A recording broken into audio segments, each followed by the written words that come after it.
Well, tariff-driven price increases have spread more broadly through the U.S. economy, according to the latest U.S. Federal Reserve report, while inflation is kept at a modest pace.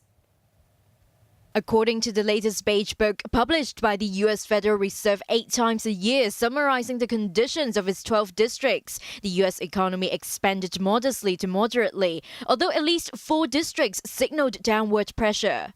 The Fed said reports of tariff-induced cost increases have spread more broadly from manufacturers and contractors to retailers and restaurants.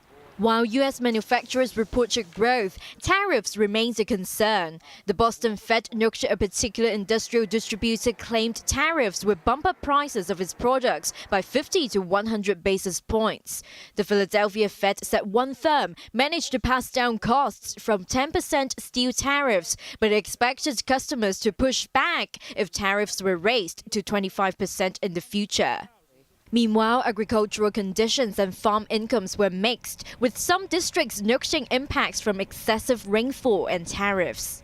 A wide range of businesses cited concerns about the effects of a trade war between the U.S. and China, although the cautious sentiment did not dampen their desire to hire, even bumping up pay packages to retain the staff in the tightening labor pool. Labor availability was widely seen as the biggest obstacle to short-term growth in the Minneapolis district, according to the Beige Book. The Fed is widely expected to increase interest rates at the close of its two-day policy meeting this month. Policymakers have said the nation's strong economy could stoke inflation if they do not further raise borrowing costs. But just last week, Fed Chairman Jerome Powell signaled that the central bank's 3-year tightening cycle was coming to an end, fanning speculation that an economic slowdown may be just around the corner.